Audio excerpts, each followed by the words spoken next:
Good afternoon, Mr. Haynes, and good afternoon, class. I'm Cadet Garcia, and today I'm going to be briefing on the Doolittle raid, including what happened, its significance for World War II, and most importantly, its role in shaping air power moving forward.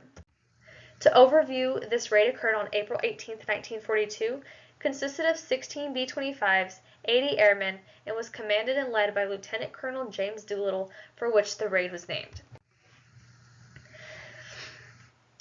The Doolittle raid was initiated after President Roosevelt ordered a response attack on Japan following the events of Pearl Harbor. 16 B-25s were sent to Japan for a surprise attack. The original plan was to have the B-25s launched off the carrier 400 miles off of Japan, where they would go over Japan, drop their bombs, and make it safely back to China, where they would be aided by United States friendlies. However, a small Japanese ship spotted the USS Hornet and alerted the Japanese government.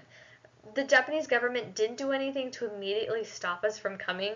Rather, they assumed that we would be attacking the next day and started making preparations for that. They weren't too far off. Our original plan was to launch an attack the next day, but the United States recognized that Japan would be prepared, and to ensure that we had the effect of a full-blown surprise attack, we launched right then and there, 650 miles off the coast of Japan, which was 250 miles that were unaccounted for. There was not enough fuel to get the pilots safely to China, but they went anyways. And luckily, 77 of the pilots did survive from bailing out and being aided by Chinese United States friendlies, but 3 of them unfortunately did die from a plane crash. Now, the physical damage to Japan was very minimal, but it was extremely effective in damaging Japan's pride. It showcased how Japan was vulnerable, and that the United States can bomb Japan's homeland just like they bombed ours.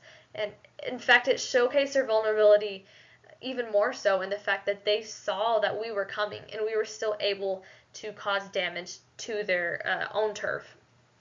It also exemplified the skill of American pilots.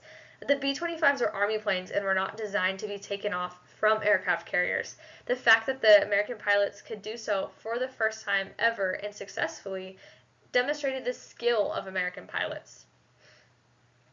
Also, the determination that the pilots had and the perseverance, knowing that they could not make it back because of the sufficient fuel, and their determination to go ahead with the mission anyways, reflected the United States as a whole and showed any other country that we would persevere through anything as well.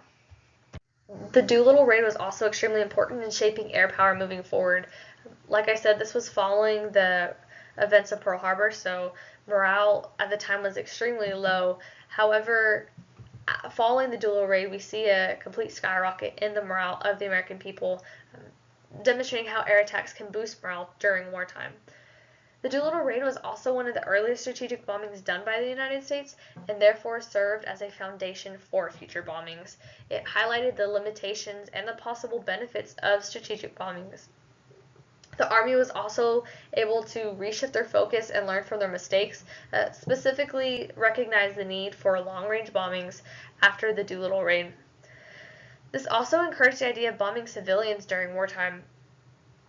We see this idea of bombing civilians and targeting civilian sectors escalate after the Doolittle raid, especially in terms of Tokyo, Japan itself. We start out with the Doolittle raid where there's minimal damage done. We learn from our mistakes and then do more fire raids on Tokyo with a lot more catastrophic damage after having that foundation of the Doolittle raid, and this continues to escalate until the nuclear events of Hiroshima and Nagasaki, where we really see really powerful catastrophic events caused by air weaponry.